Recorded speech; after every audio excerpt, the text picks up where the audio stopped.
Desi series based on the Scarface mob blasts its way to TV's highest ratings. He was directly involved in creative and production decisions regarding The Untouchables. One day a guy came in, kind of like the real Frank Nitti, and he told Desi, he said, the boys don't like what you're doing with the show. And Desi looked at him and he said, hey, baby, the gate swings two ways. She swings in, she swings out. About 2 days later, somebody shot 3 holes through the main dining room door of Indian Wells, which was a hotel that Desi owned. And according to a guy called Jimmy the Weasel Fratiano, who wrote a book, they put a contract out to kill Desi, but figured that it was too much trouble because the feds might come in. The Untouchables, the story of Elliot Ness taking on gangsters in Prohibition-era Chicago, brought furious controversy to Desilu and ABC.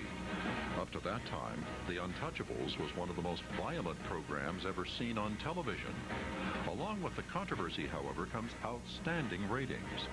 The Untouchables runs from 1959 to 1963, winning Robert Stack a Best Actor Emmy. After we finished I Love Lucy, we did 13-hour shows over a period of 3 years. They were like specials with Lucy and Desi. It was called the Lucy-Desi Comedy Hour. The first Lucy-Desi Comedy Hour was the story of how Lucy McGillicuddy met Ricky Ricardo. They took a cruise to Havana, and that's where they met.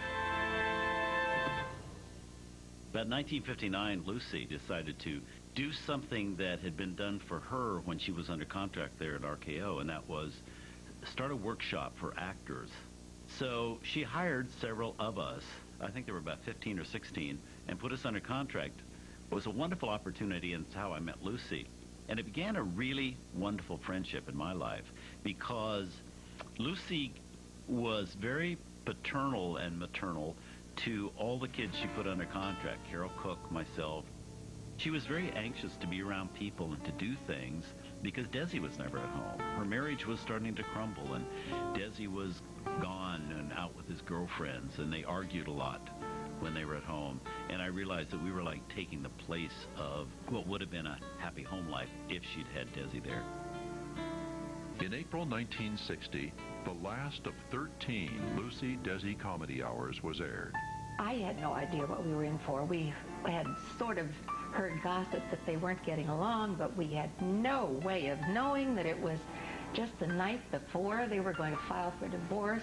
Got on the set, and Lucy was standing right next to me, and Desi, who usually directors are up in the booth, but Desi was a hands-on director. He was right on the floor, and I was just one person away from both of them.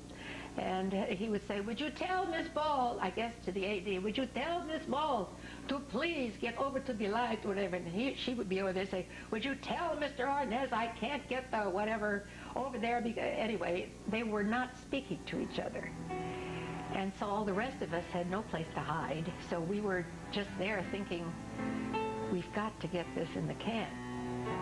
When the last few moments of the show came, and we all knew that would be the last time they ever performed together, at the very end, there was to be this last Desi-Lucy kiss.